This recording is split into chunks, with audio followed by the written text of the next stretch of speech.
Coucou tout le monde, c'est Capet pour la masterclass. Picsou n'est pas avec moi, il est en famille, tout simplement. Donc il sera là très bientôt, vous inquiétez pas. Moi, j'essaie de tenir le rythme. Je vous lâche pas pour ce dimanche, même si le marché est calme. En vrai, le marché, il descend pas, il monte pas, il est tranquille. Voilà. Du coup, bah moi, écoutez, j'ai eu l'occasion de vous en parler dans une émission précédente et puis dans des streams perso. Je suis très focus sur l'intelligence artificielle en ce moment. En fait, je me dis comme le marché, il est moins cool puisque j'ai dit dimanche, ouais, on est lundi. Lapsus habituel. Comme le marché, il est moins intéressant, que ce soit Twitter, les sites web, tout le monde est à l'arrêt avec les fêtes, les prix qui bougent pas nécessairement. Au lieu de faire le légume et de ne rien faire, bah, je me suis lancé un petit peu dans d'autres terrains, que ce soit comprendre un peu plus ce qui se passe côté marché action, ça vous l'avez vu, côté tout ce qui va être hardware avec la crise de la RAM, compréhension de ce qui se passe en intelligence artificielle. Récemment, du coup, lors d'une émission sur ma chaîne perso Capet Crypto, j'ai eu l'occasion d'interviewer l'ami Ilyes, qui nous a donné un petit peu les bases en IA. Donc je vous laisserai le lien en description. Pour ceux qui m'écoutent sur Twitch, et ben, je vous l'envoie tout de suite. Elle est vraiment, vraiment bien. Bon, pour faire très court dans cette émission, on parle beaucoup d'Ilyes, de ce qu'il fait. Il faut savoir qu'Ilyes, il a 22 ans. Hein. Il est carrément jeune.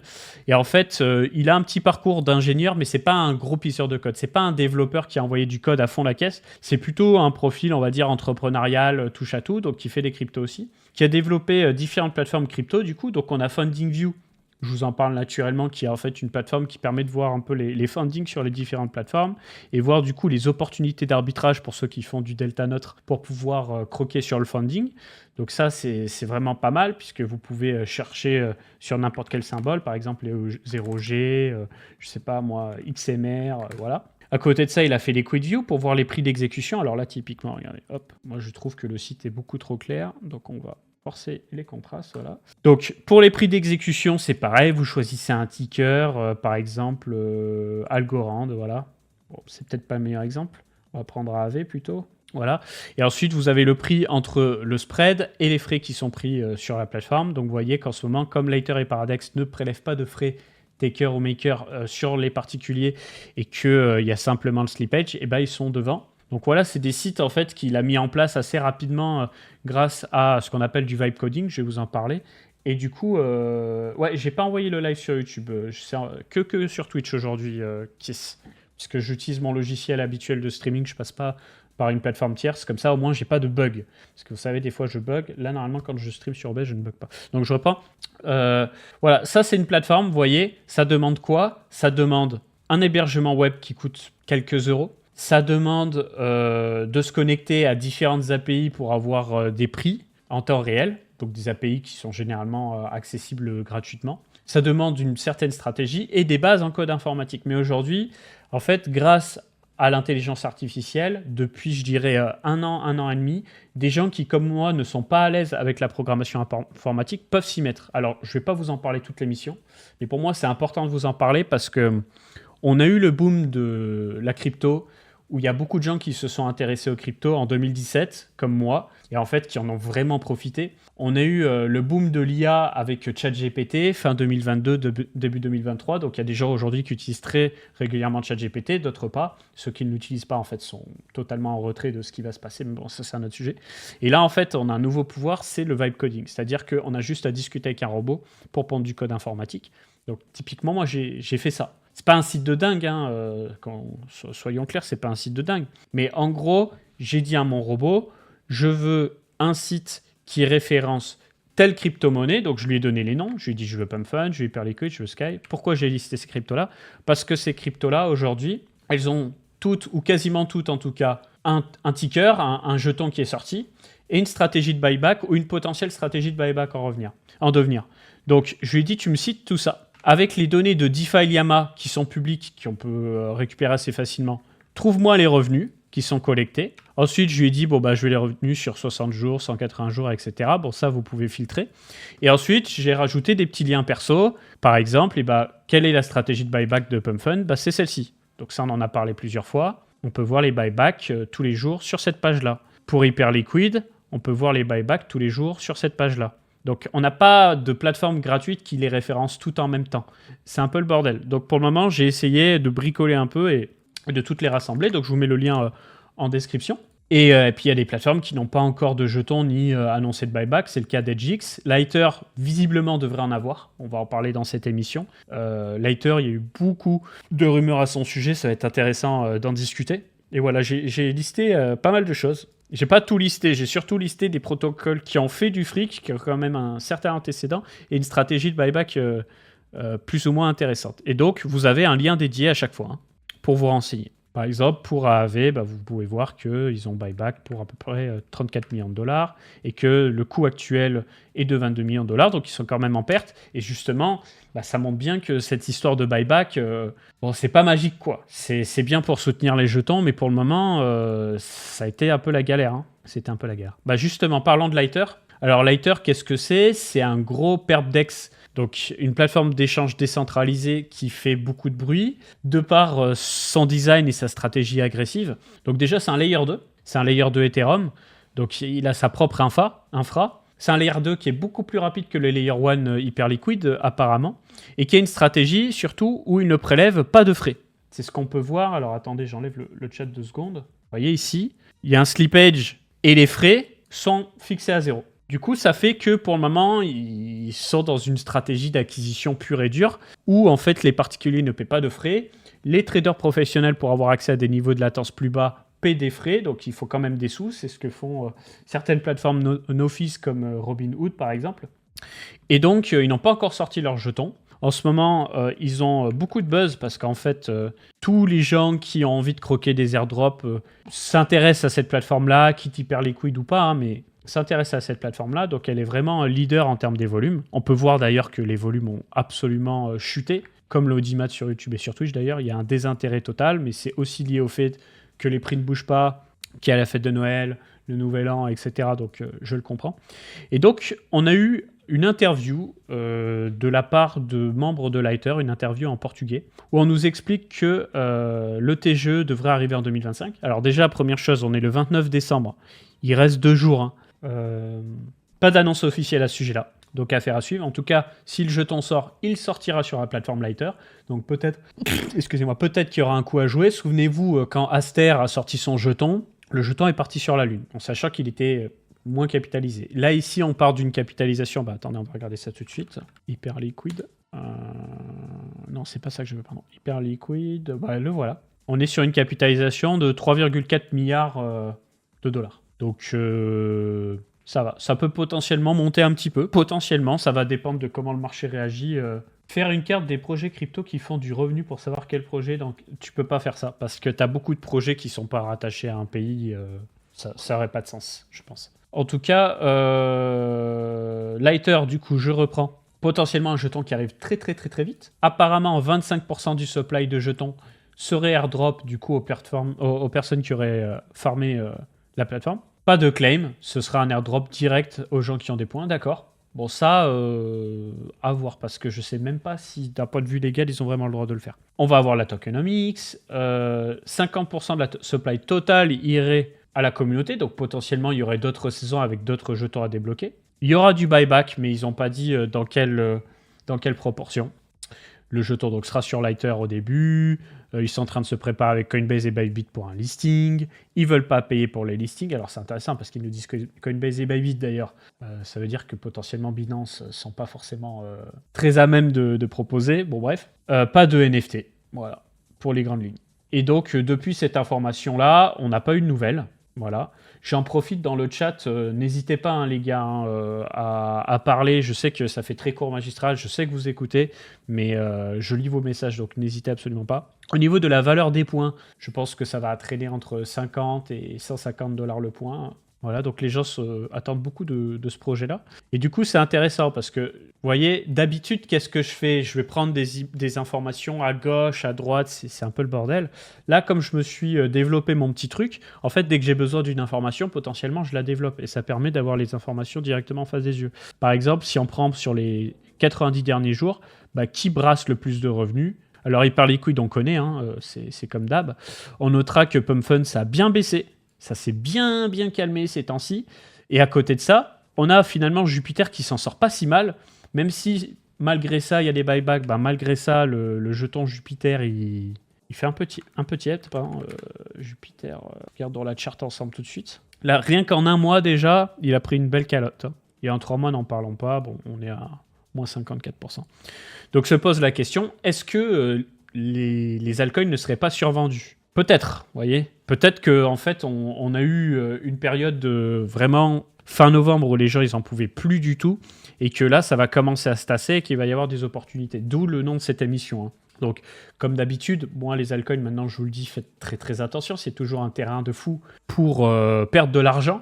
Donc, si vous vous essayez sur le terrain des altcoins, faites-le gentiment, pas avec un gros capital. Parce que oui, il y a des gros gains à faire potentiellement, mais il y a aussi des grosses pertes à faire. Mais en tout cas, logiquement, c'est quand même plus intéressant de rentrer dans ces moments-là que quand tout le monde est à fond la caisse. Et quand on voit à quel point ça a corrigé, il y a peut-être des opportunités encore une fois, puisque on est quand même sur des protocoles qui font du fric et qui ont du buyback. Donc à un moment donné, la pression vendeuse, elle ne va pas être infinie. Oui, il y a des gens qui vont pouvoir shorter ces actifs, mais à un moment donné, ces shorts, il va falloir les squeezer. Donc ça peut repartir. Donnée intéressante aussi, c'est mine de rien Sky.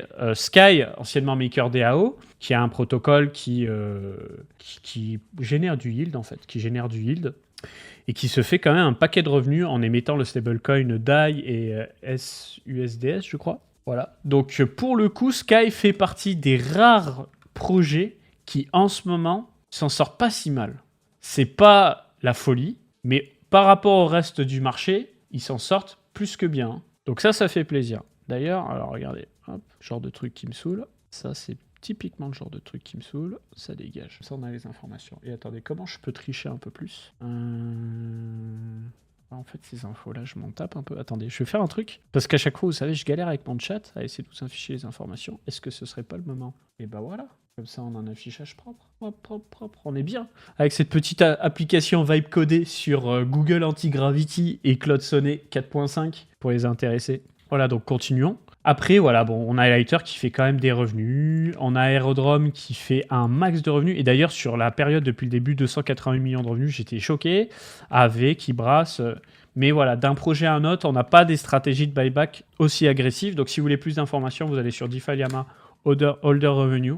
Je ne l'ai pas listé sur mon site perso, ces informations-là. Je pense que je ferai une page dédiée où je reverrai le tableau. Mais vous pouvez voir exactement la stratégie de buyback. Donc Pump Fund, c'est du 100%. Hyperliquid, 99%. Sky, je ne sais pas trop. Je crois qu'ils ont défini un montant. C'est pareil pour AAV. D'ailleurs, AAV, on ne le voit pas dans Holder Revenue, donc tout n'est pas à jour ici.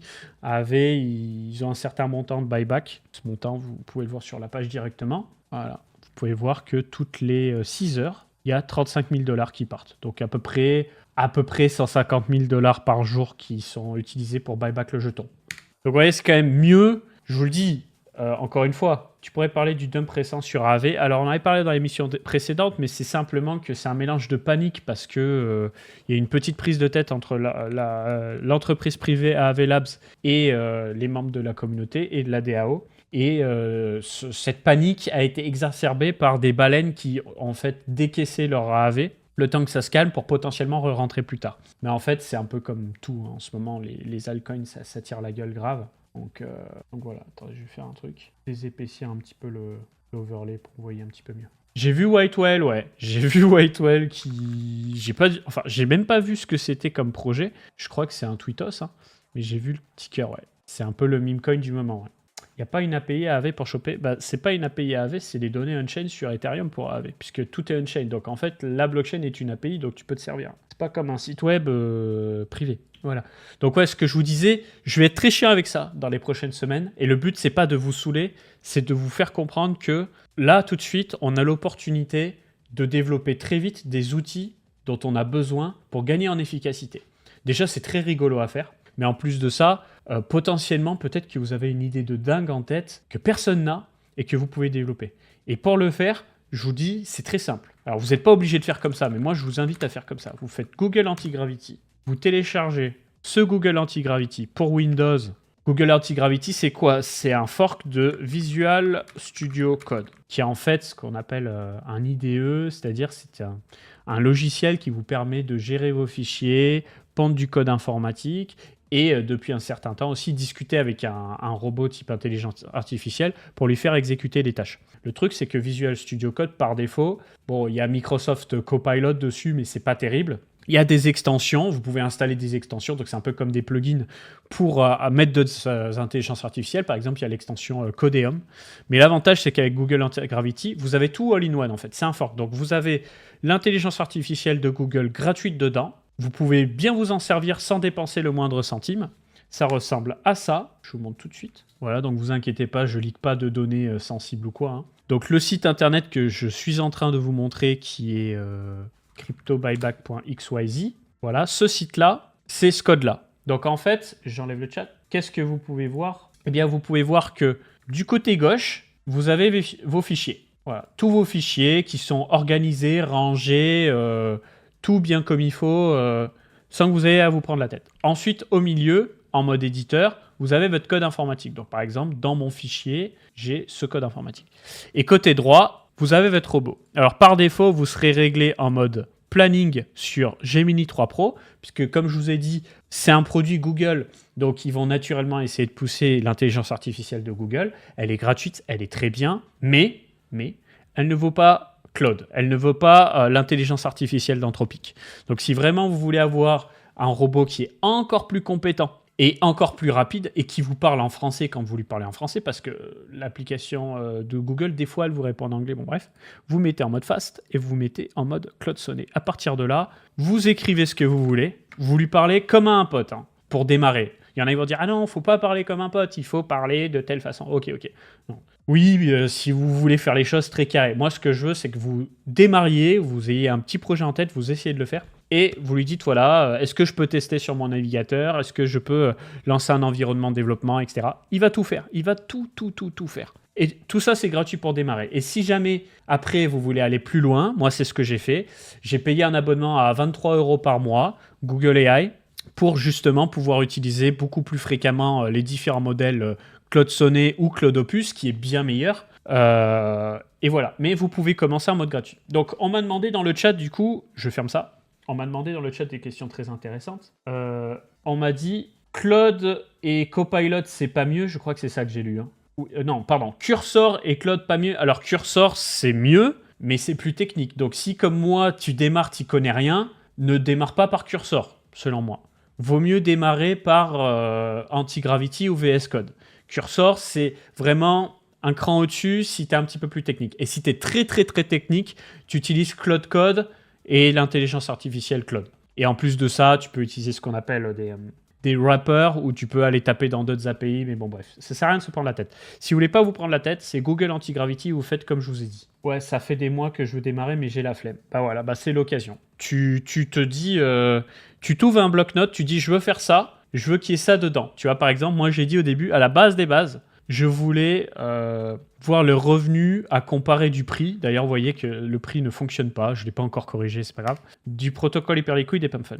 Et ensuite, je me suis dit, ben tiens, en fait, est-ce que je me ferais pas un tableau des revenus de tous ces protocoles? Et ensuite, j'ai rajouté des protocoles. Et ensuite, j'ai rajouté un bouton buyback. Et j'ai testé plein de trucs. Voilà. Donc moi, je vous invite vraiment, les potes, à le faire. Amusez-vous. Voilà. Faites un bot d'arbitrage si vous voulez, faites de l'analyse on-chain si vous voulez, analysez les données, rangez les choses par catégorie, analysez les meme coins, vous pouvez faire vraiment plein de choses. Je ne comprends pas comment on peut avoir accès à Claude en mode illimité, j'ai l'impression que ça n'a pas duré. Claude n'est pas illimité. Sur la suite Google, Claude n'est pas illimité à Alienware.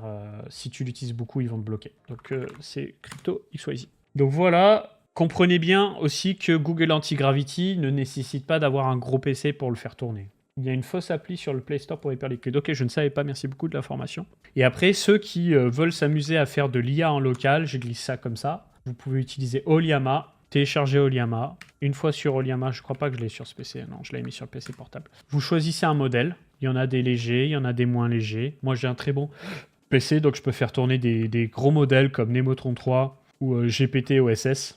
Et l'avantage de ces modèles-là, ils sont naturellement moins performants que ChatGPT en ligne ou Claude en ligne ou Gemini ou ce genre de choses, mais ils tournent en local. Donc s'ils tournent en local, d'une, vous n'êtes pas limité dans leur utilisation puisque vous le faites tourner sur votre ordinateur. De deux, vous pouvez le remoduler à votre sauce si vous voulez vraiment le spécialiser sur des tâches précises. Et de trois, vous n'envoyez pas toutes vos données à des entreprises américaines si vous désactivez bien la télémétrie, etc.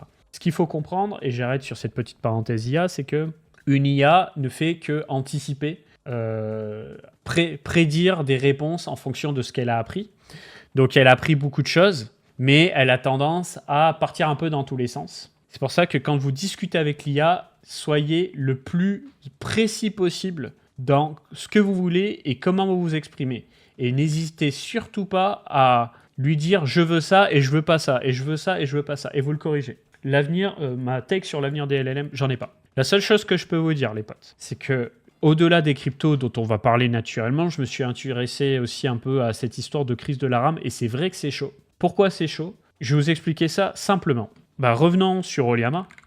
Là, l'année 2026, ça va être la guéguerre. Hein. Pour ceux qui veulent se faire un ordinateur, changer de RAM et tout, ça va être la guerre. Déjà, toutes les entreprises qui veulent faire tourner des modèles IA en local et donc pas passer par des plateformes en ligne qui peuvent vous coûter très rapidement très cher.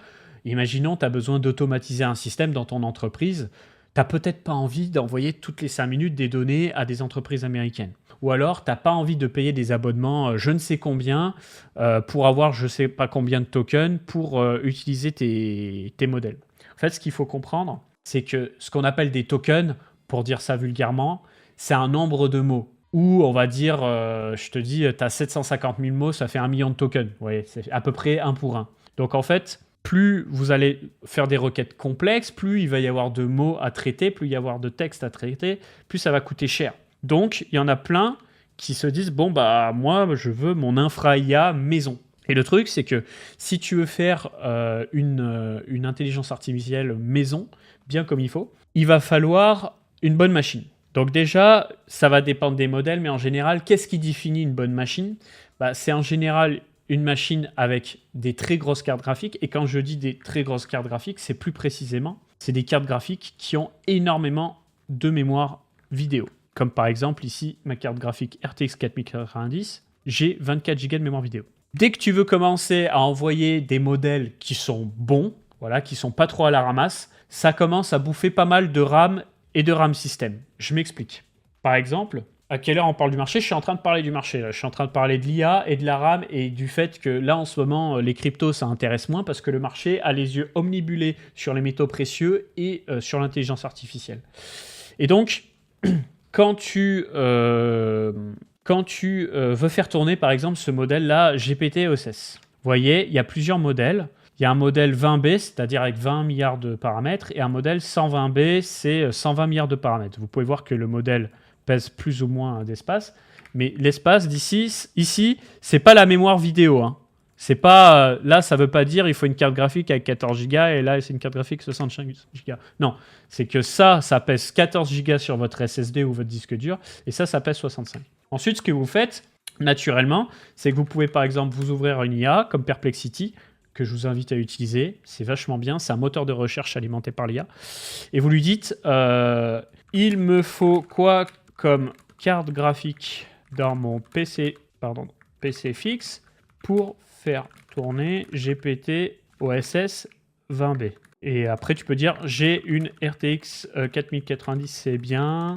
Une RTX 5060, ça suffit. Voilà. Vous pouvez challenger l'IA comme ça. Alors, là, vous voyez déjà, direct, ça marche pas. Je suis sous VPN, il veut pas me répondre. J'enlève le VPN, ça part. Voilà. Ce que j'aime beaucoup avec Perplexity, c'est qu'il source vite et il répond extrêmement vite et extrêmement précisément. Donc déjà, vous voyez, il nous dit qu'il faut 16 Go de VRAM.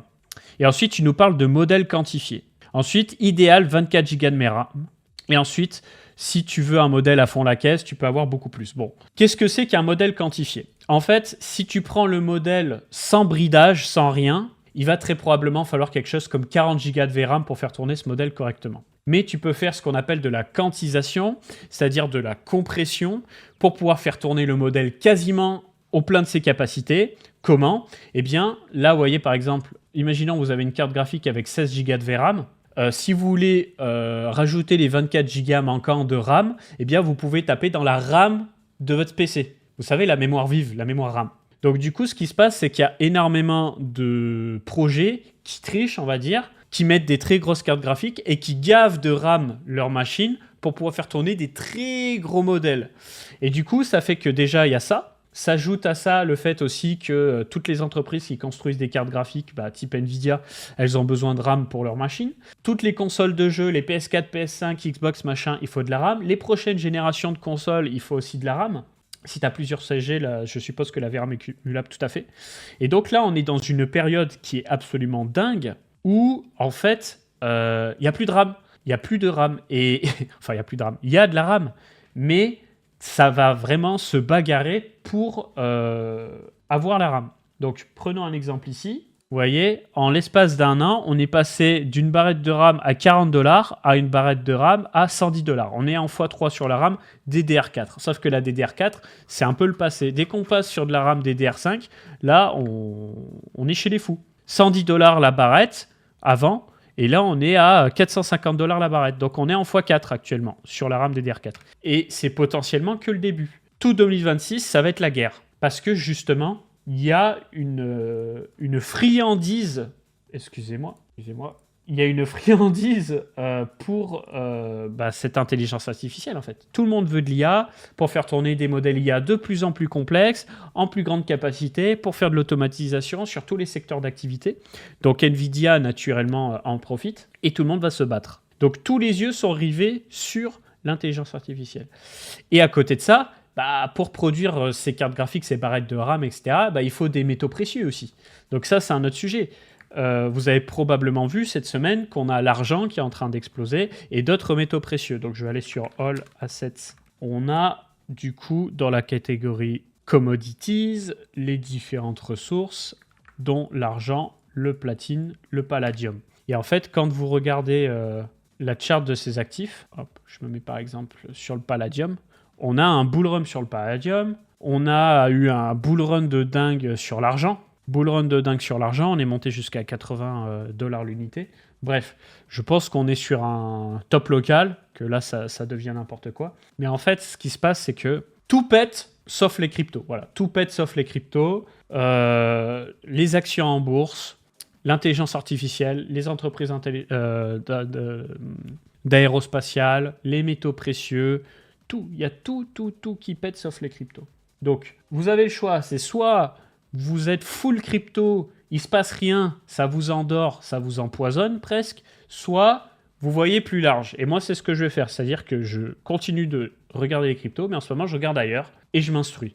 Je m'instruis sur l'IA, je m'instruis sur les autres sujets. Donc, on va continuer sur le sujet crypto, bien entendu, on est là pour ça, et on va traiter un petit peu de l'actualité. Donc déjà, dans mes petites recherches, je suis tombé sur ce site-là, qui est un screener. Donc un screener, c'est un peu comme CoinMarketCap, ça permet de voir un peu tout.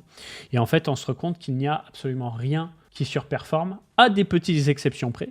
En ce moment, on a Bitcoin Cash qui surperforme un petit peu. Donc je vais aller sur TradingView. Voilà, BCH, BTC, donc Bitcoin Cash versus Bitcoin. Qu'est-ce que c'est? C'est quoi que je fais mal là? Pourquoi j'ai pas le bouton? J'ai pas le bouton trading. Je suis débile ou quoi? J'ai triché. Mais c'est la première fois que je vois ça. Ah si, full chart, voilà. BCH, BTC. On a une petite surperformance en ce moment depuis le mois d'avril.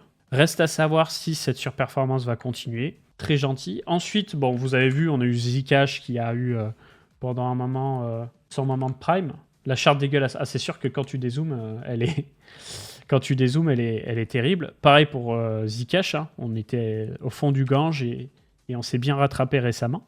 On a XMR qui en fait reprend son trône. Pour moi, XMR, en termes d'usage, en termes de communauté, on dirait média MDR. XMR est à part et je pense que XMR mérite plus votre attention d'ailleurs parce que ça sert vraiment à quelque chose pour le coup, pas simplement à spéculer. Et après, c'est à peu près tout. Hein. J'avais noté Canton aussi. Alors, on vous a fait une analyse fondamentale sur le sujet. Alors, Canton, voilà. D'habitude, je passe plus de temps que ça sur les analyses fondamentales. Là, j'ai un peu bâclé le sujet. Alors, vous avez l'analyse qui est disponible sur le site de Coin Academy. Pour faire très court, c'est une blockchain. C'est la continuité des blockchains sans jetons, sauf que là, ils ont sorti un jeton, mais ils nous disent on a fait un jeton, mais c'est pas pour spéculer. Ils le disent, hein.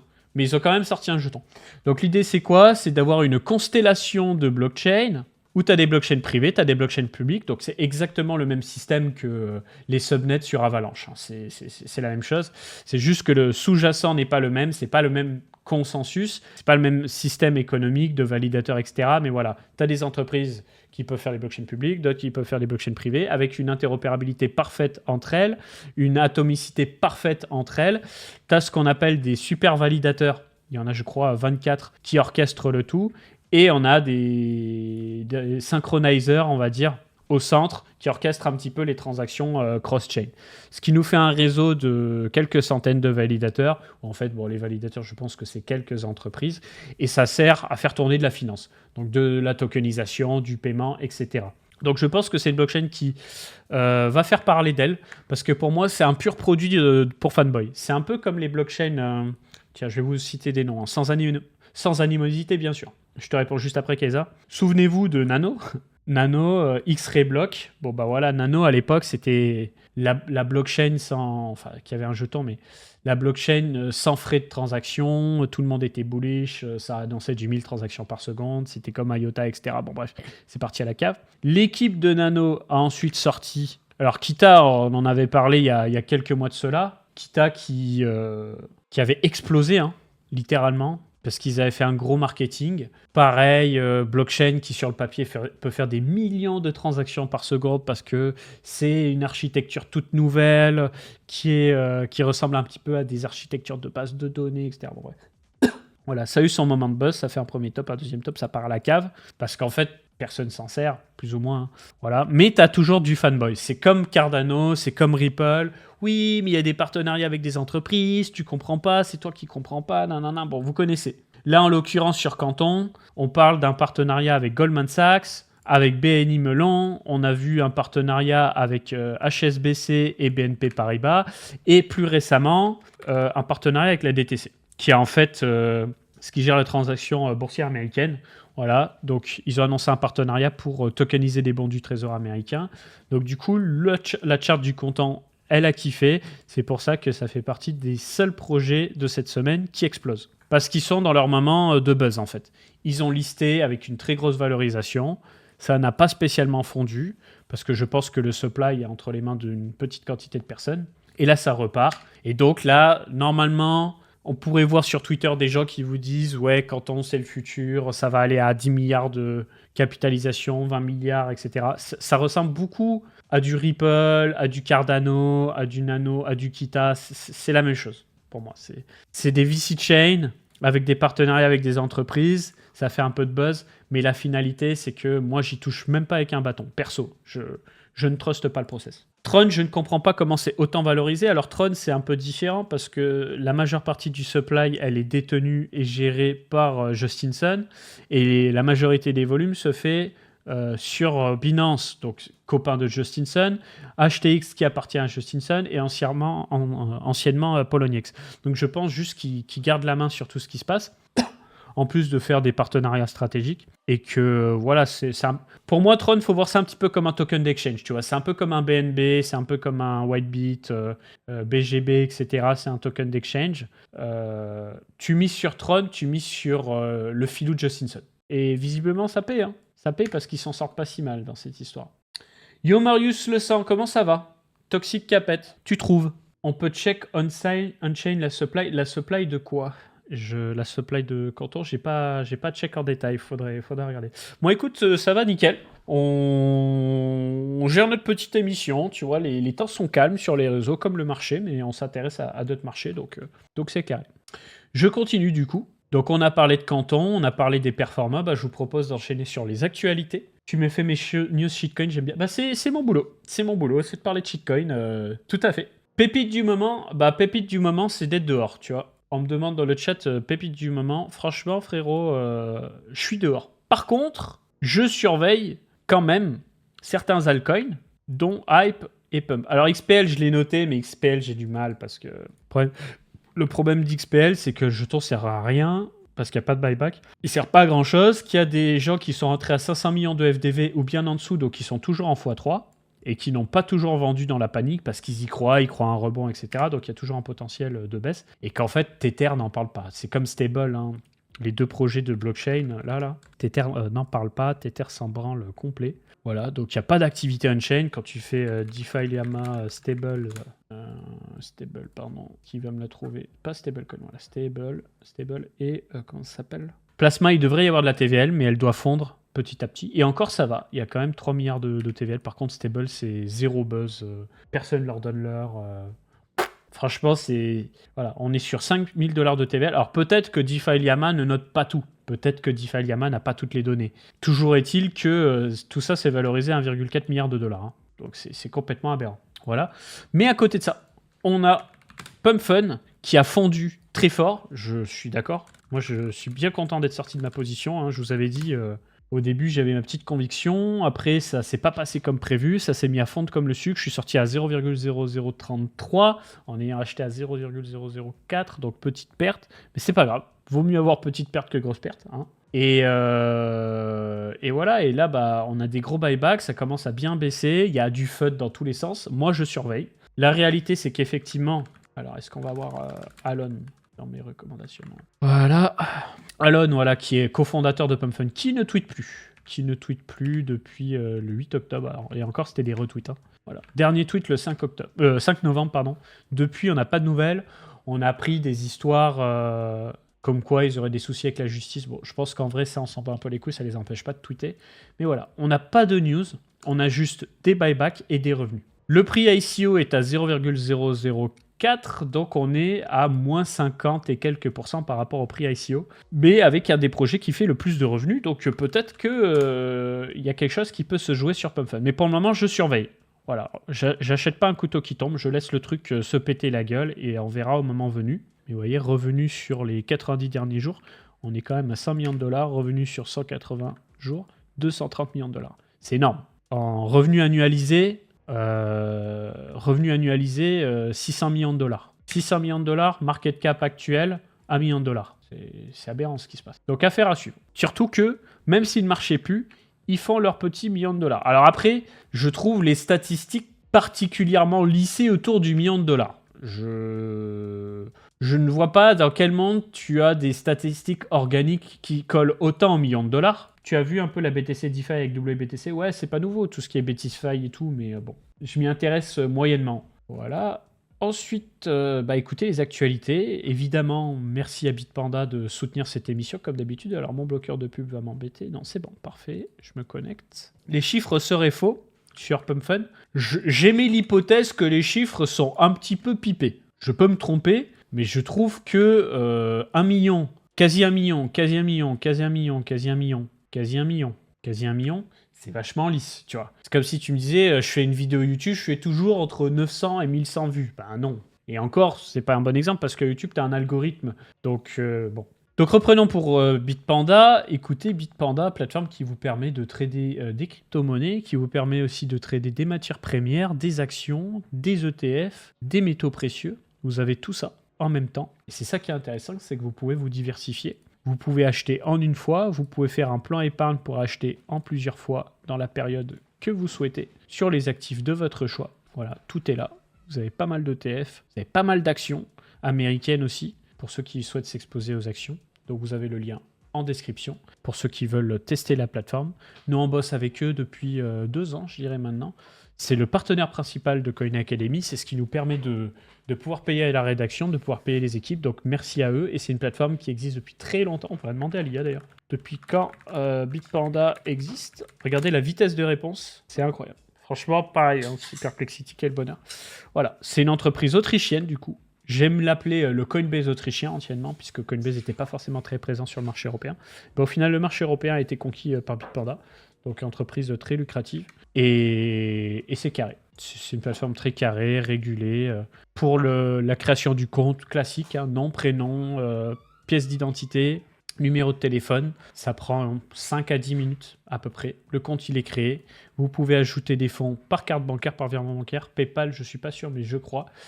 Les virements instantanés sont fonctionnels. Les virements sont gratuits.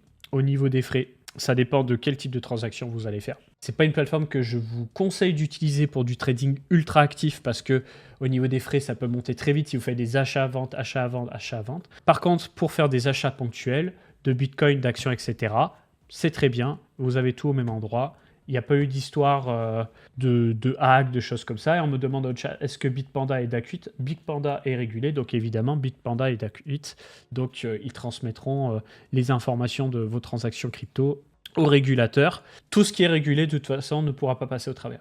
Et tout ce qui tend à réguler finira par faire la même chose. Si vous ne voulez pas remonter vos informations au fisc pour des raisons fiscales ou plus sérieusement pour des raisons aussi de kidnapping, ce genre de choses, faites les transactions on-chain, ne les faites pas sur les plateformes centralisées. C'est le seul conseil que je peux vous donner. Et on peut continuer. Du coup, bon, le titre n'est déjà plus à jour. Je me suis fait avoir par le timing. L'argent, donc le métal, est passé 3e mondial des actifs. Alors, on note pas, bien sûr, la capitalisation des devises, parce que si on prend la capitalisation des devises, on a vu ton double prénom sur Bitpanda. Ouais, Alexandre Clément, t'inquiète, c'est des données qui sont publiques, y a pas de souci. Qu'est-ce que je voulais dire? Du coup, l'argent est repassé derrière Apple, mais ouais, on a eu un gros pump sur l'argent. Parce que l'argent est vachement utilisé dans l'industrie, pour les voitures électriques, de ce que je comprends, pour les panneaux photovoltaïques également.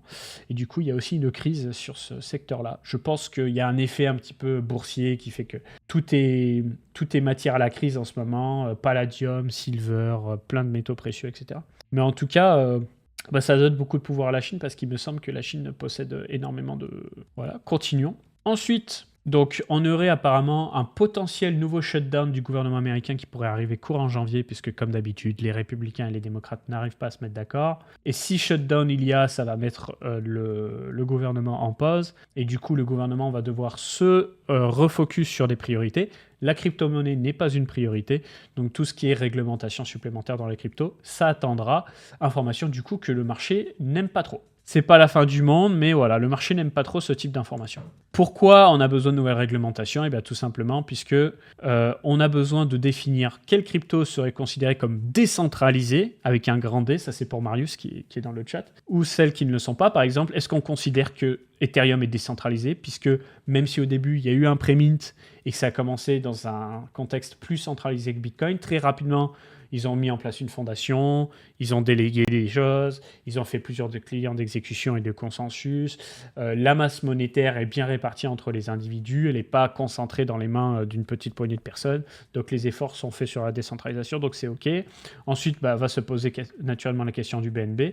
Bon, moi j'ai déjà la réponse, je ne vais pas me prendre un procès en diffamation. Ce qui m'a choqué, c'est pas le décentralisé, c'est le besoin de régulation. Ouais, bon, tu connais mon avis là-dessus. Mais disons que je serais entrepreneur américain, je pense que je prierais pour la réglementation. Mais étant entrepreneur européen expatrié à l'étranger, c'est une toute autre histoire, surtout qu'on sait bien que la réglementation, ça nous fait plus de mal que de bien, parce qu'elle ne protège pas tellement, hein, visiblement, et qu'en plus de ça, ça tue un peu le business. Un peu de réglementation, oui, autoréglementation. Après se pose la question de Solana. Est-ce qu'il serait considéré comme décentralisé? Et après, dès qu'on descend, se pose la question de Avalanche, de Ton, de Chainlink, patati patata. Et en fonction de comment on va classifier si une crypto-monnaie est décentralisée ou pas, quel régulateur va s'en occuper et à quelle sauce on va manger chacune de ces crypto-monnaies, ça peut avoir un impact gigantesque. Parce que si, en fait, on considère que tout ce qui est Cardano et tout, c'est décentralisé, et que c'est écrit noir sur blanc et qu'on peut jamais les attaquer, bon, c'est jackpot. Ça veut dire qu'il va y avoir plein de nouvelles réglementations, plein de nouvelles trésoreries d'entreprises, de stratégies pour en accumuler, etc. Donc, ce sera un signal qui sera potentiellement très bullish. Par contre, à l'inverse, si on dit, par exemple, Cardano, c'est le bordel, ou Chainlink, c'est le bordel, etc., le prix, il va se planter la gueule sévère. Très, très, très sévère. Donc, je dirais que pour Bitcoin et Ethereum, c'est décentralisé. Pour tout le reste, la question se pose. Et affaire à suivre. Ensuite, donc ça y est, Uniswap a brûlé des jetons unis, donc pour 600 millions de dollars de jetons unis. Pourquoi ils ont fait ça? Ils ont fait passer une proposition de gouvernance pour activer le buyback, changer certaines règles au niveau des frais et caper aussi le supply maximal. Donc par rapport à tous les revenus qui ont été faits par la plateforme jusqu'à présent, ils ont fait un espèce de prorata des revenus. Ils ont dit, on burn des jetons unis. Donc la masse monétaire unie a été réduite grandement. Le marché a pricé l'information en amont, mais depuis, ils s'en tapent un peu les couilles. Mais bon, j'ai envie de dire, c'est comme d'hab. C'est comme d'hab hein, sur ce marché des crypto-monnaies. Alors, j'ai un bug, je ne peux plus passer ma souris sur mon écran de gauche, c'est du jamais vu. Et maintenant, je peux. Excusez-moi. Bref. Et du coup, bon, bah voilà, Uniswap, malgré le buyback, malgré les revenus, bah ça tire la gueule parce que le marché, il pue, tout simplement. Mais en tout cas, pour la suite, c'est très intéressant. Alors, au-delà du fait qu'ils ont réduit la masse monétaire, eh bien, tous les frais de transaction sur la V2 et la V3 et sur le séquenceur d'Unichain vont servir à buyback et burn du Uni. Donc ça, c'est vachement bien pour la suite. Les frais d'interface, donc les frais, quand vous utilisiez l'interface, ils ont été totalement supprimés. Donc baisse des frais. Il va y avoir, je crois, une nouvelle politique de frais sur la plateforme. Et ils ont un budget qui a été débloqué pour les développements par la suite. Donc 20 millions de Uni par an pour les développements futurs d'Uniswap. Ensuite, Trust Wallet, donc, qui est à la base un wallet multi-chain qui a été racheté par Binance, a subi un hack. Alors pour faire très court, en gros, probablement un employé, a mis un petit virus dans une mise à jour. La mise à jour, elle a été poussée par tous les utilisateurs de l'extension Chrome. Certaines personnes ont été touchées, ont vu leur argent disparaître de leur wallet. Les dégâts sont estimés à 7 millions de dollars. Du coup, Binance a dit « Ok, bon, 7 millions de dollars, c'est de l'argent de poche. On rembourse, on s'en bat les couilles. » Les fonds sont safe, on a corrigé le patch, on va rembourser tout le monde. Et ensuite, quelqu'un a dit ça venait probablement de l'intérieur. Sizi a répondu most likely, donc ouais, très probablement que c'était un employé Binance. Et de manière générale, dans cette industrie crypto, malheureusement, très souvent, il y a des ingénieurs, une fois qu'ils se barrent, ils laissent des petites backdoors et ils dépouillent les clients ou ils dépouillent la plateforme. C'est des choses qui arrivent très régulièrement. Il y a des sujets qui se disent en off, voilà, qui ne sont jamais partis dans la presse, mais c'est des choses qui arrivent et malheureusement, c'est des choses que tu peux difficilement contrôler puisque c'est tellement une machine à gaz ce marché que bon. Voilà, ensuite, tu as Coinbase qui a sorti un rapport très très complet, voilà, que je vous invite à lire si ça vous intéresse. Mais pour faire très court, ils croient beaucoup au marché perp, évidemment, puisqu'ils les ont rajoutés pour les clients américains, au marché de prédiction, et au stablecoin et au paiement, évidemment en tant qu'actionnaire sur Circle. Mais pas que, ils ont parlé plein d'autres choses, notamment de l'évolution de la tokenomics avec justement cette logique de buyback ou de buyback and burn qui fait que ça va donner de l'utilité supplémentaire à tous ces projets. Voilà mon take. Ce marché en ce moment, il pue des fesses, surtout pour ceux qui sont dans les altcoins. Ça peut durer.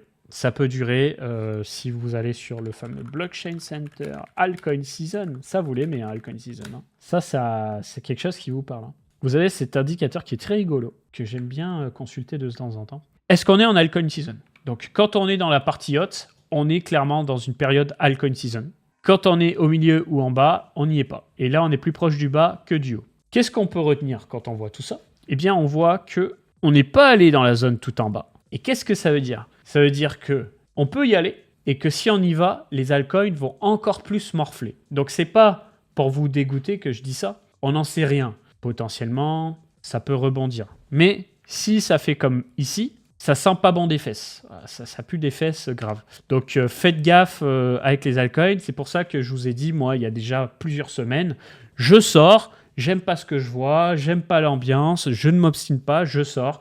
J'ai été, comme certains d'entre vous, pendant très longtemps, accroché à mes bagues, surexposé, etc. Ça m'a coûté extrêmement cher. Ça a pesé sur mon moral, sur mon capital. J'aurais pu sécuriser des profits qui auraient changé ma vie. Je ne l'ai pas fait.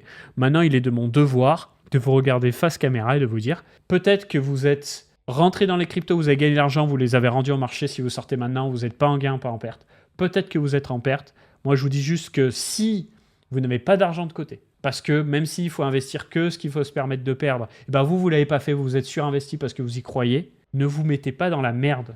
Et potentiellement, sortez-en un bout. Un bout, pas tout. Comme ça, si ça repart, bah au moins, vous avez quand même pas tout sorti. Mais si ça fond, vous ne serez pas surexposé. Parce que le fait d'être surexposé, quand ça fond, c'est une expérience qui est traumatique. Je vous le dis, c'est traumatique. C'est des choses dont on ne parle pas, c'est tabou. Des fois, on me dit dans mon espace commentaire YouTube que je dis n'importe quoi, etc. Je n'ai pas de problème à vous parler franco. On parle des gagnants, on parle des gens qui gagnent des sous, etc. On ne parle pas des gens qui se font démolir sur les altcoins. Il y a des gens qui étaient dans les altcoins qui se sont fait démolir, qui sont devenus Bitcoin Maxi. Il y en a qui se sont fait démolir, qui restent dans les altcoins. C'est mon cas. Voilà. Enfin, je me suis fait démolir. Non. Le marché m'a donné, le marché m'a repris, il m'a redonné, il m'a repris, il m'a redonné, il m'a repris. Cette fois, c'est différent. Je suis sorti en grande partie. Donc, je dors bien la nuit. Mais là, avec ce que je vois, j'ai pas envie d'être surexposé. Je suis désolé, j'ai pas envie d'être surexposé. Parce que le truc, c'est que les fondamentaux, à court terme, ne me plaisent pas. Le prix ne me plaît pas, les fondamentaux ne me plaisent pas, Je vois des trucs extraordinaires ailleurs, je vois l'intelligence artificielle, je vois la bourse, je vois plein de trucs. Pourquoi j'irais m'empoisonner dans des altcoins tout de suite? Je ne vous dis pas que c'est la mort des altcoins. Je ne vous dis pas ça. Je vous dis que c'est cyclique. Il y a des hauts, il y a des bas. On nous a donné des hauts avec la future élection de Trump, puis l'élection de Trump, puis tout le narratif de avec Trump, ça va être la folie, le bull run et tout. Jusqu'à janvier, c'était bien. Passé janvier, ça puait. Ensuite, c'est reparti un petit peu avec justement les trésoreries d'entreprise sur Ethereum, etc., où Ethereum il est passé de $1 500 à $4 900. On n'a pas transpercé l'ATH d'Ethereum. Le marché n'a pas kiffé. Le marché s'attendait à ce qu'Ethereum transperce son ATH. Depuis, comme dirait Joule, c'est la crise au Mike. Voilà. Depuis, c'est la crise au Mike, ça fond. Et en attendant, on ne sait pas. Le plus grand accumulateur, si je peux dire ça comme ça. Alors attendez, ETH Treasury. Non, pas ça. ETH Treasury. On s'en fout des fautes. Hein. Voilà, stratégique ETH Reserve. Pourquoi le marché des cryptos c'est cool? Parce que des fois ça monte, des fois ça descend. C'est tout. Des fois ça monte, des fois ça descend. Regarde. Si tu te mets sur du court terme, c'est toujours pareil. Hein, on répète encore et encore et encore. Si tu te mets sur du court terme, si tu te mets sur du long terme, on a eu une méga montée, une autre méga montée, une autre méga montée, et là, bah, on se fait corriger. Mais on se fait corriger parce que on s'attendait, en fait, tout simplement, ici, à transparser, à aller sur des nouveaux plus hauts, 5500, 6000, $7000, 8000. On l'a pas fait. Et comme on l'a pas fait, et comme, en général, quand Ethereum fait des ATH, donc des nouveaux plus hauts, les altcoins font des nouveaux plus hauts, et bien là, comme il ne fait pas un nouveau plus haut, les altcoins ne font pas des nouveaux plus hauts, tout le monde se dit sauf qui peut sur les altcoins, et ça dégage. C'est juste qu'il n'y a pas de confiance dans les altcoins, dans leur utilité, dans leur potentiel à être là dans le futur, etc. La confiance n'est pas là. Donc quand la confiance n'est pas là, perso, je me casse. Aucun rapport, mais comment tu définis une crypto décentralisée? Très bonne réflexion. Ça va dépendre de ton biais. Je dirais que si tu prends un biais à l'ancienne, une crypto décentralisée, elle va être lancée par un individu qui va dire bon bah voilà comment miner cette crypto-monnaie, mettez-vous tous à miner cette crypto-monnaie, comme ça on joue tous avec les mêmes règles. C'est ce qu'a fait Bitcoin, c'est ce qu'a fait Dash, c'est ce qu'a fait Monero, c'est ce qu'a fait pas mal de crypto-monnaies en proof of work, c'est ce qu'a fait Ethereum aussi, même si dans le cas d'Ethereum il y a eu quand même ce qu'on appelle du préminage, c'est-à-dire qu'ils ont dit bon bah la masse monétaire elle sera de tant de jetons, mais il y a une petite portion de ces jetons qu'on va se garder pour financer les développements d'Ethereum. Ça a été d'ailleurs extrêmement mal pris par les anciens. Voilà. Donc, de ce caractère-là, c'est pas ce qui se fait de mieux en termes de décentralisation, vois-tu. Aujourd'hui, on n'y est plus du tout pour de nombreuses raisons, puisque aujourd'hui, on a des projets qui indiquent à l'avance comment le supply va être réparti. Alors, je vais prendre un vieil article, Coin Academy Solana décentralisé. Quand il y avait beaucoup de FUD sur le cas Solana, l'écosystème Solana est-il vraiment décentralisé? On va prendre ce visuel de Messari. Voilà. Ici, tu peux voir la répartition de la masse monétaire. Donc, par exemple, dans le cas Ethereum, on avait un bon 80% de la masse monétaire pour le public et une partie pour les investisseurs privés et pour la fondation. Donc, c'est plutôt décentralisé. Ça tend vers la décentralisation. C'est la même chose pour Tezos. C'est la même chose pour Cosmos. EOS, mine de rien. Et Cardano, mine de rien. Dans tout ce lot, tu as plein de projets où en fait, tu as plus de 50% de la masse monétaire qui a été déjà vendue à des investisseurs privés, donc pas au public, hein, ou qui a été déployée pour l'équipe, la fondation, etc. Et après, tu sais, fondation, etc., c'est du copinage. Hein. Tu peux dire, oui, on est une association à but non lucratif, on paie des développeurs, il faut payer les développeurs, mais bon, dans l'autre développeur, tu as les copains, tu as les associés, les machins, bon, ça magouille un peu, ça magouille même beaucoup, on va pas se mentir. Hein. Quel que soit le projet, hein, je cite pas de nom spécifique, beaucoup de projets sont comme ça. Maintenant que le marché est comme ça, vachement éloigné de l'époque Cardano, Tezos, Ethereum, Cosmos, etc., c'est au régulateur de dire... il faut tracer la limite. C'est quoi la limite? En sachant qu'à partir du moment où ils écrivent noir sur blanc la limite, c'est des procédures judiciaires, c'est des nouvelles lois, c'est des pertes d'emplois, c'est le marché qui s'écrabouille ou le marché qui pump, c'est beaucoup de choses. Donc ils ne peuvent pas le presser l'information. Donc, pour te répondre, qu'est-ce qui définit une crypto décentralisée? Ça dépend de ton biais, ça dépend de comment toi tu le vois, ça dépend... Par exemple, de comment vont le voir des gens qui étaient là depuis le tout début, ou les régulateurs, la loi, etc. Moi, mon biais, c'est quoi? c'est qu'en réalité, tout ce qui s'est passé après l'époque Tezos, Cosmos, Ethereum, etc., c'est parti en sucette complet. C'est très bien en termes de tech, en termes de performance et tout, mais en termes idéologiques, c'est bidon. Même l'état actuel d'Ethereum avec ses Layer 2, je le trouve assez naze. Les ZK Rollup, c'est top. Quand on va voir des ZK Rollup avec infrastructure de séquenceurs décentralisés dans tous les sens, etc., comme ce que fait Starknet, comme ce que vont faire d'autres projets, pourquoi pas. Mais dans l'état actuel des choses, quand tu fais L2Bit, voilà, L2Bit activité, quand tu fais l'inventaire de tous ces rollups, que ce soit du Base, du Lighter, Arbitrum, etc., ils ont tous un séquenceur, c'est-à-dire que quand tu fais tes transactions sur ces projets-là, tu as un ordinateur ou un réseau de quelques ordinateurs, mais qui sont tous détenus par la même entité. Donc, par exemple, les ordinateurs de Base, les ordinateurs d'Arbitrum, les ordinateurs de OpenMainet, etc.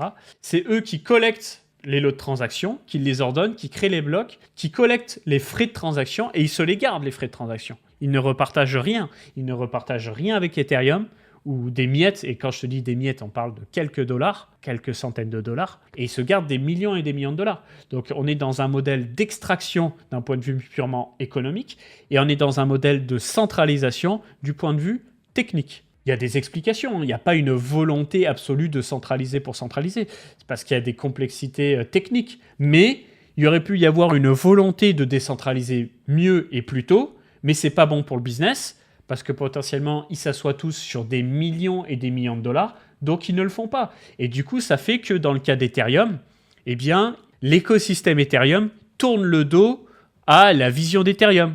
Si tu prends Ethereum en tant que tel, il est toujours, on va dire, il est toujours dans le bon sens, dans une volonté de décentralisation, de juger ce qui est bon, de juger ce qui ne l'est pas. Dans certains cas où tu vas voir le cofondateur d'Ethereum qui va pointer du doigt certains projets roll-up qui se sont toujours pas empressés de décentraliser, mais ça change rien, parce qu'ils s'en tapent, en fait. Ils sont là pour faire du business, et que le business va toujours à contre-courant de l'idéologie, on va dire, CryptoPunk, Cyberpunk. Ce qui n'est pas le problème pour Bitcoin. Marius qui me dit, c'est tellement nuancé Ethereum, un consensus décentralisé, mais dépendant des stablecoins, donc en réalité, ETH est centralisé. Alors il y a aussi cette question-là. Alors je vais étayer le message de Marius pour bien comprendre ça, parce que c'est tout à fait vrai.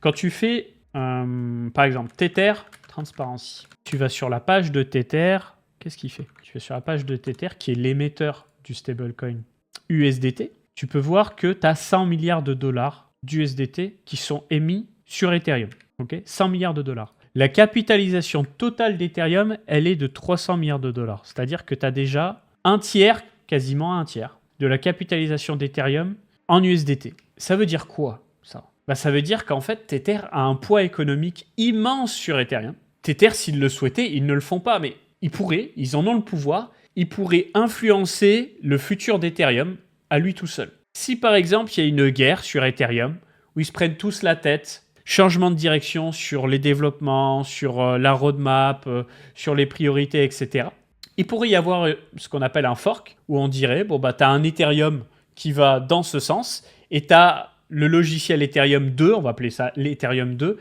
qui va dans un autre sens. Tu as Tether qui pourrait dire, moi, je ne peux pas avoir 100 milliards de dollars chez l'un. À un moment donné, je vais devoir trancher. Je vais devoir dire que je soutiens un projet et pas l'autre. Ça devient politique. Il va pouvoir dire, moi, je soutiens Ethereum 2. Et en soutenant Ethereum 2, d'une certaine façon, il va tuer Ethereum 1. Sauf que tous les gens qui pensaient que la vision d'Ethereum 1, elle était la bonne, ils sont baisés. Donc, c'est un sujet politique. Donc, vous avez peut-être vu que tu as... deux Ethereum, tu as Ethereum et ce qu'on appelle Ethereum classique, beaucoup plus bas. Beaucoup plus bas. Alors, c'est un cas différent, Ethereum classique. Je vais le réexpliquer pour ceux qui ne sont pas là depuis très très longtemps en crypto. En gros, à l'époque, Ethereum avait subi un piratage. C'était il y a très très longtemps. Je crois que c'était en 2016. Coin Academy, piratage. Est-ce que je vais le retrouver avec Google? Je vais essayer de le trouver avec l'IA. Alors, Google ne trouve pas. Trouve-moi sur coinacademy.fr qui parle du piratage d'Ethereum. Est-ce qu'il va trouver le hack DAO? Est-ce qu'il va me le trouver? Voilà, il l'a trouvé. Putain, et franchement, Google, il est en train de se prendre une tempête. Perplexity, il le déboîte. Hein. C'est grave. Hein. Donc, dans cet article, que je vous mets dans le chat, que je vous mettrai en description d'ailleurs, ça fait une bonne lecture, on explique en fait l'histoire du hack The DAO. Donc en gros, peu de temps après le lancement d'Ethereum à l'époque, tu as eu ce qu'on appelait The DAO. C'était en fait une espèce de suite de smart contracts qui communiquaient les uns avec les autres. C'était vraiment le tout début de la monnaie programmable sur Ethereum. Et en fait, un des smart contracts avait une faille de sécurité. Cette faille, elle a été remontée par certaines personnes. Ça n'a pas été corrigé. Et il semblerait que la personne qui a remonté cette faille s'est servie et en fait a piraté le smart contract, donc a volé de l'argent. A volé énormément d'argent. Un pourcentage, je ne sais plus de tête de combien, voilà. 5% de l'offre totale en circulation de l'époque. On parle de 3,6 millions d'Ethers. 3,6 millions. Au cours actuel, ça nous fait 10 milliards de dollars. 10 milliards de dollars. Donc, à l'époque, ça faisait pas autant. Hein. Ça faisait 50 millions de dollars. À l'époque. C'était déjà énorme, tu vois, 50 millions de dollars, c'était fou.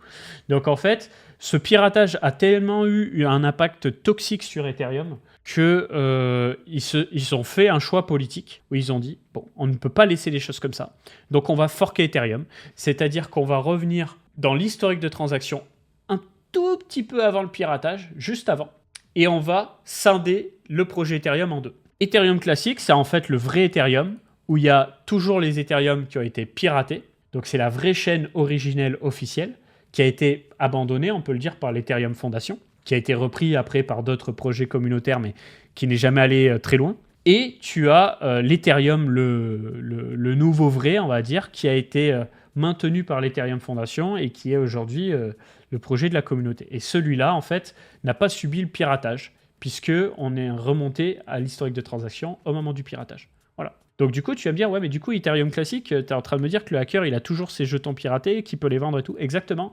Et c'est ce qu'il a fait. C'est ce qu'il a fait. Il s'est sorti l'argent. Donc déjà, c'est un argument qui est pas terrible. Donc pour les puristes, bah, on va te dire que c'est lui le vrai Ethereum, c'est lui qui aurait dû rester parce que, bon, bah voilà, il y a eu un piratage, c'est grave et tout, mais bah c'est comme ça. Il ne faut pas intervenir. Et tu as d'autres personnes qui vont te dire qu'il faut intervenir. Donc on pourrait dire d'une certaine façon qu'Ethereum classique est plus décentralisé qu'Ethereum. Ça, c'est une question de biais. Voilà. Qu'est-ce que je me suis noté d'autre pour cette émission? Oui, donc on va avoir un déblocage massif de jetons hyper liquides le 6 janvier. Au lieu d'avoir un déblocage à la fin du mois de décembre, et bien en fait, maintenant, ils vont faire en sorte que ça se débloque tous les 6 du mois. Donc ça va se passer le 6 janvier. Et on va avoir l'équivalent, je crois, de 50 millions de dollars. C'est pas cet article. Quoi, cette connerie? Je fous de ma gueule ou quoi? Attendez. Ah non, putain, j'ai pas noté le bon lien. Je sais pas pourquoi. AMB Crypto Hyper Liquid. Je sais pas pourquoi. Voilà, c'est celui-là. Cette fois, on est bon. Bitcoin a fork X fois. Ouais, mais ça, c'est des forks communautaires, donc c'est pas tout à fait pareil. L'équipe Hyperliquid va débloquer 1,2 million de jetons hype, donc quelques dizaines de millions de dollars le 6 janvier. Donc là, c'est pareil. On a l'équipe qui va commencer à se payer. Et du coup, bah, y a des gens qui continuent la FUD en disant « Ah bah oui, mais Hyperliquid, moi je pensais que c'était le petit Jésus, qu'ils allaient jamais se payer, qu'ils allaient à l'infini faire croquer la communauté, etc. » Bah non les gars, faut bien se payer aussi. Mais voilà, l'information a fait un petit peu... AMB, bon site de news, ouais, c'est pas mal. Ça fait le taf. Voilà, donc pas mal de FUD. On est passé d'un pic à quasiment 60 $ à 22 $ au bottom. Là, ça rebondit un petit peu sur Hyperliquid, affaire à suivre. Voilà. Les puristes diront que ça offre des opportunités d'achat pour aller plus bas. D'autres continueront de croire que potentiellement Hyperliquid va se faire bouffer par les concurrents, pour les citer Lighter, Paradex, Extended, MegaETH, etc. On verra. Franchement, on verra. Je suis mitigé. Moi, j'ai toujours des hypes que j'ai achetés trop haut, mais en petite quantité, parce que je savais que potentiellement je les achetais trop haut. Ça n'a pas loupé. Et également, pour ceux qui n'étaient pas là en début d'émission, sur ma chaîne Coin Academy, n'importe quoi, le lapsus de fou. Sur ma chaîne Capet Crypto Perso, je vous ai sorti une interview avec Ilyes où on parle de développement dans les cryptos grâce à l'IA. Donc on parle beaucoup d'intelligence artificielle, comment s'y mettre sans être codeur, sans être très à l'aise avec tous ces sujets-là. C'est pas grave, même si vous êtes débutant, vous pouvez vous y mettre. Je vous l'ai expliqué dans cette émission, je vous l'explique aussi dans l'émission avec Ilyes, donc n'hésitez pas à regarder ça sur YouTube, notez-vous ça de côté. Quelle plateforme pour commencer à investir? On me demande dans le chat, et ben je ne peux que naturellement te dire d'aller sur GoBitPanda, lien en description et en commentaire épinglé. Donc comme je l'ai présenté plus tôt, Bitpanda, en fait l'avantage de Bitpanda, c'est que déjà, ils s'occupent bien des fonds de la clientèle. Tu ne devrais pas te retrouver dans une situation où l'argent est perdu parce qu'ils ont subi un piratage, ou ils vont se faire liquider, ou ce genre de choses. Donc, c'est très, très sécure. Si tout de même, tu n'as pas confiance et tu as le droit, tu peux toujours t'acheter un hardware wallet Ledger ou autre, acheter tes crypto-monnaies sur Bitpanda, puis les transférer sur ton Ledger. Tu peux le faire, il n'y a pas de souci.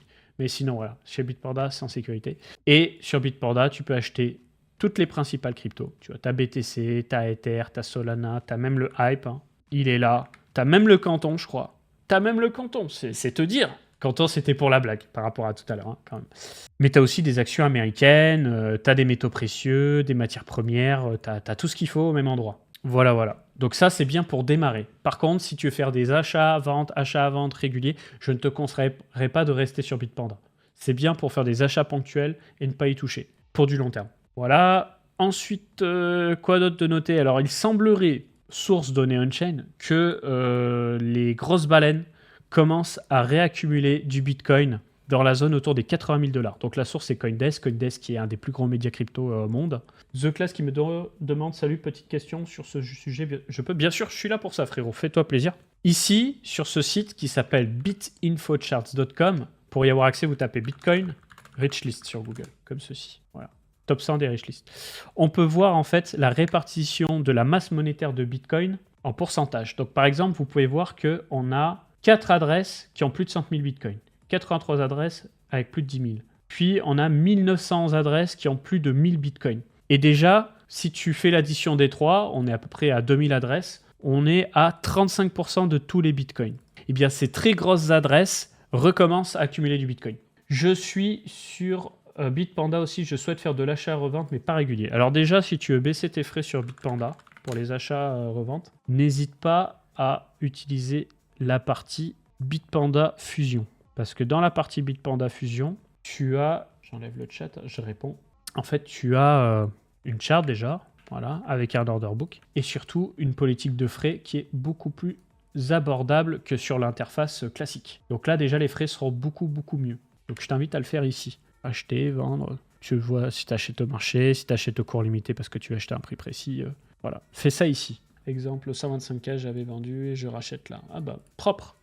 Et si jamais après, on peut se le dire, si jamais après vous voulez vraiment... J'arrête avec ces overlays. Je suis désolé, j'ai mes overlays perso et j'ai mes overlays... il est où mon chat?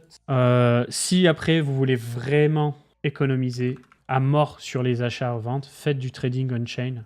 Allez sur du Lighter, du Paradex, du Hyperliquid, testez ces plateformes-là parce que les frais sont beaucoup, beaucoup plus bas que sur les plateformes centralisées pour le coup. Beaucoup, beaucoup, beaucoup plus bas. Donc comment faire?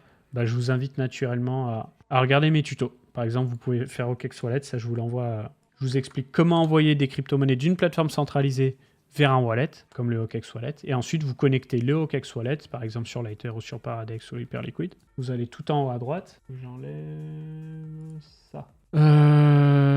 Voilà, Connect Wallet.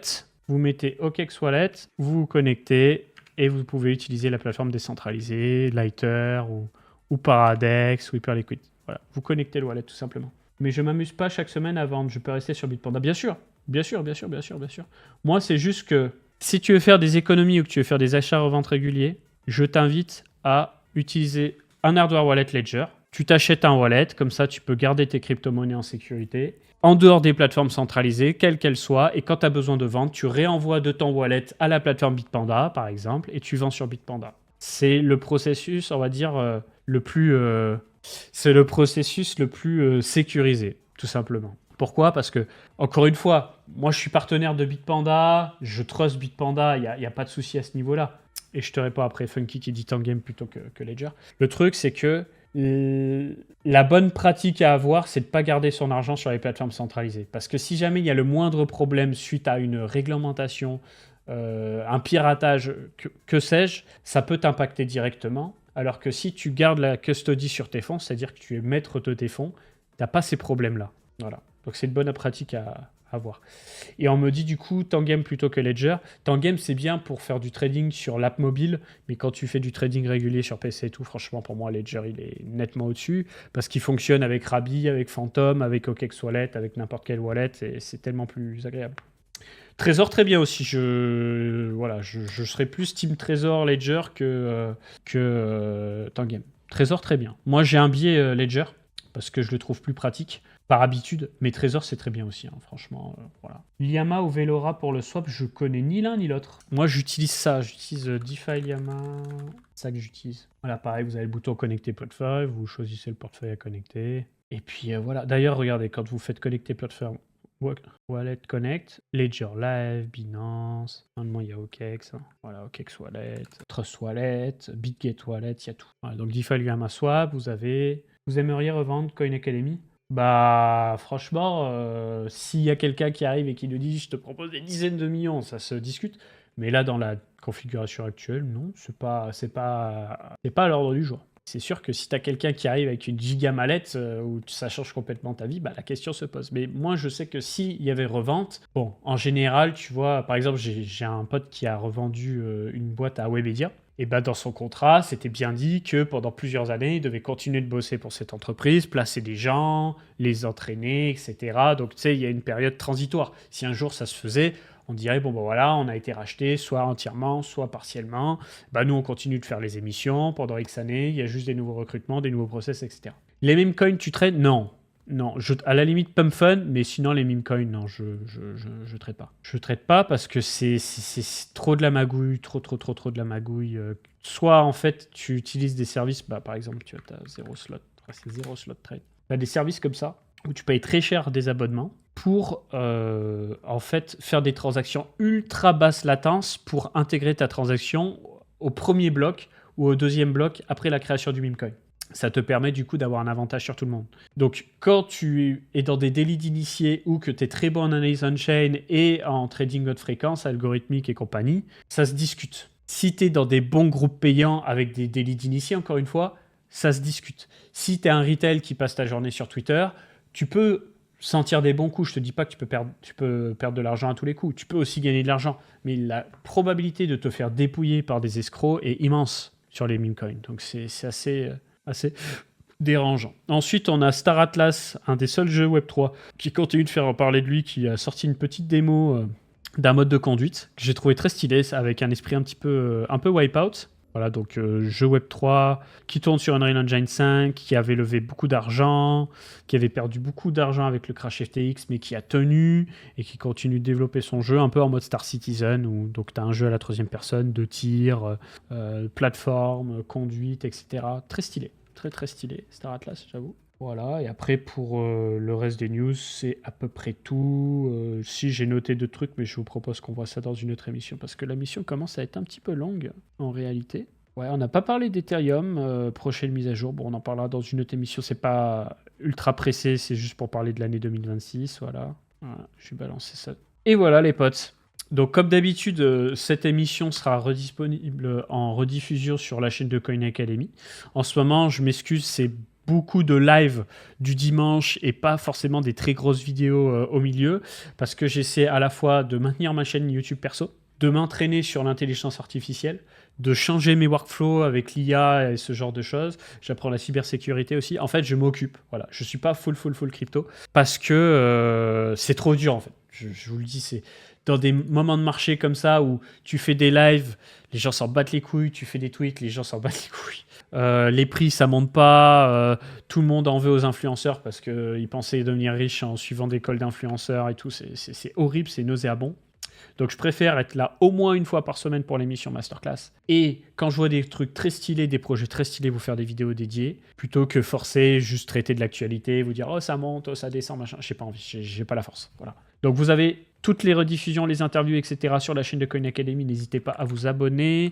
Vous êtes les bienvenus sur ma chaîne perso, Capet Crypto également, et sur ma chaîne Twitch où j'essaie d'être régulier également. Voilà, c'était tout pour cette émission. Pour terminer, je vous laisse le petit crypto buyback que j'ai vibe codé aussi, si vous voulez regarder un petit peu les revenus. Ça fait beaucoup de liens, mais voilà, vous avez tous les liens utiles en description, dans le chat, etc. Vous connaissez, j'aime bien vous laisser des liens. Ça m'a fait plaisir de passer un bon moment avec vous. En tout cas, merci d'être toujours présent malgré les temps difficiles sur ce marché. Si vous n'êtes pas abonné sur Twitch, encore une fois, je vous le dis, abonnez-vous, puisque on est là, on ne disparaît pas. Ça fait quasiment 5 ans maintenant.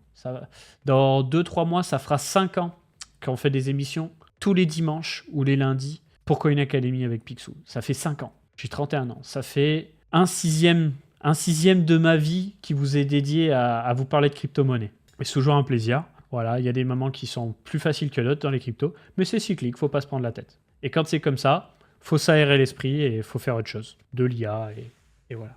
Merci pour tout en tout cas. Excellente journée, une excellente soirée. C'était Capet. Ciao tout le monde.